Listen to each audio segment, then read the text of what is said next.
Como nada es más hermoso que conocer la verdad, nada es más vergonzoso que aprobar la mentira y tomarla por verdad.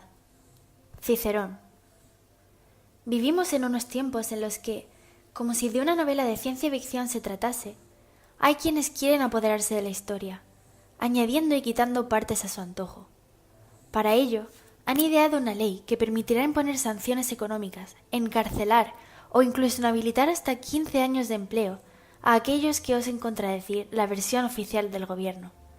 Y yo me pregunto, ¿desde cuándo la historia la dictan los políticos y no los mismos hechos? Bien, pues permitidme daros la bienvenida a la democracia del siglo XXI. Pero, ¿qué ganan con esto? Mantener a los españoles en la ignorancia, porque cuanto más ignorante sea el pueblo, más fácil es dirigir su futuro. Además de exaltar una república que, a los 15 días de instaurarse, ya estaba incitando la quema de iglesias y el asesinato, y que finalizó ni más ni menos que con un tiro en la nuca por parte de las milicias socialistas al diputado del partido de la oposición, Calvo Sotelo. Muy democrático todo. Esto fue precisamente lo que precipitó la sublevación del bando nacional. Porque no, la República no fue ese paraíso pacífico y democrático que llevan años intentando vendernos.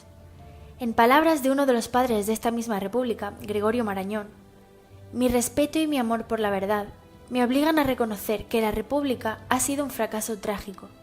Tendremos que estar varios años maldiciendo la estupidez y la canallería de estos cretinos criminales, y aún no habremos acabado.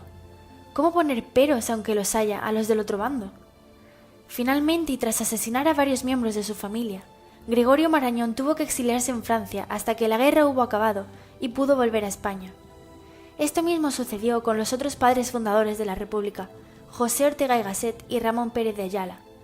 ¿Incluirán esto los comisarios de la memoria histórica en su versión de la historia o lo dejarán accidentalmente fuera? Y es que ya lo dijo Largo Caballero, líder socialista, en febrero del 36. Si su partido, el PSOE, era derrotado en las urnas, irían a la violencia antes que dejar que gobernara la oposición. Toma democracia. Y efectivamente, la coalición de socialistas, anarquistas y comunistas, el Frente Popular, ganó las elecciones del 36, pero lo que hoy día no te cuentan es el fraude y la manipulación que se produjo. En aquellas provincias en las que el resultado no era del agrado de los radicales de izquierda, estos denunciaban a los demás partidos por fraude, iniciaban un segundo recuento que les favorecía sistemáticamente e incluso detenían a los representantes de esos otros partidos.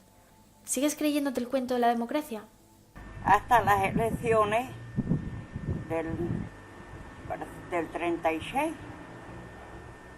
donde ganaron los socialistas llamados rojos, y se nos hizo la vida imposible. Pero eso no es todo. ¿Sabéis qué hubiese pasado si el Frente Popular hubiera ganado la guerra? Que España se hubiese convertido en un satélite de la URSS. Esta es la Puerta de Alcalá, Madrid, en 1938.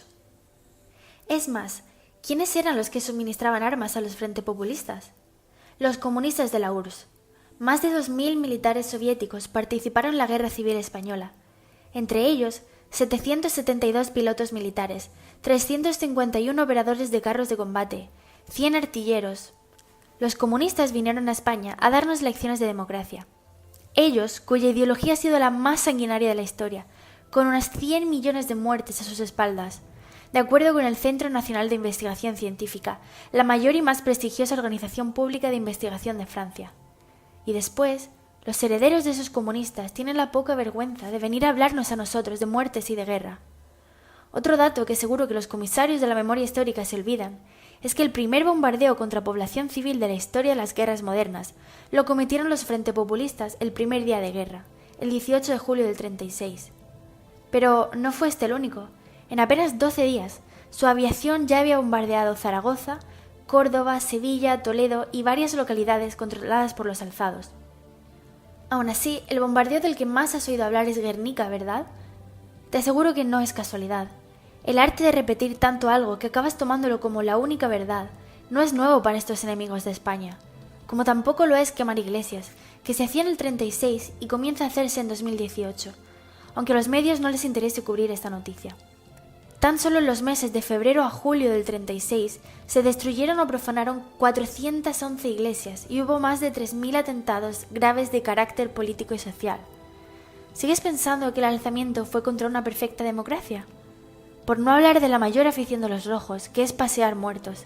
En el 36 se dedicaban a profanar tumbas de iglesias y sacar de ellas a los cadáveres de las monjas que allí había enterrados, y en 2018 pretenden hacer lo mismo con el Valle de los Caídos. Deben de tener algún tipo de fetiche con los muertos que les impide centrarse en los vivos, que son los que están sufriendo en España el paro, la pobreza, la precariedad, los contratos basura. ¿Y cómo olvidar a los mártires de Paracuellos, donde se encuentra la mayor fosa común de toda España? Sorpresa, a la memoria histórica no le importan estos muertos, porque no son los suyos, lo que demuestra una vez más que se mueven única y exclusivamente por revanchismo, como cuando en 2008 volvieron a tapar los cuerpos de una fosa común en Alcalá de Henares, porque descubrieron que eran muertos del bando nacional, y eso no les interesaba. Campos de concentración, matanzas, checas, sacas de cárceles y tiros en la nuca sin juicio previo. Todo eso es lo que pretenden borrar con la memoria histórica, para criminalizar así únicamente al bando nacional. Es una verdadera injusticia para las víctimas que dejemos que se salgan con la suya y falsifiquen la historia. O hablamos de ambos bandos, o no hablamos de ninguno, pero no permitiremos que se manipule la verdad. Señores políticos, se han olvidado de la madre Apolonia Lizárraga, aserrada y dada de comer a los cerdos por las milicias de la CNT al negarse a renunciar a su fe. ¿Dónde está la memoria histórica para ella? ¿Vais a perseguir e ilegalizar la CNT en pos de la democracia, igual que estáis haciendo con los patriotas? Lo dudo muchísimo, porque sois una panda de hipócritas revanchistas que pretendéis ganar ahora una guerra que provocasteis y perdisteis hace 80 años, y en lugar de enterrar el pasado y dejar a los españoles vivir en paz de una vez, os dedicáis a avivar la llama del odio entre hermanos, y eso no os lo perdonaremos nunca. Los españoles de bien no nos dejaremos engañar por vuestra demagogia y vuestras cortinas de humo. Seguiremos luchando por la verdadera justicia social para todos los españoles, como siempre hemos hecho y siempre haremos, aunque tratéis de perseguirnos y silenciarnos. Esta España no se rinde.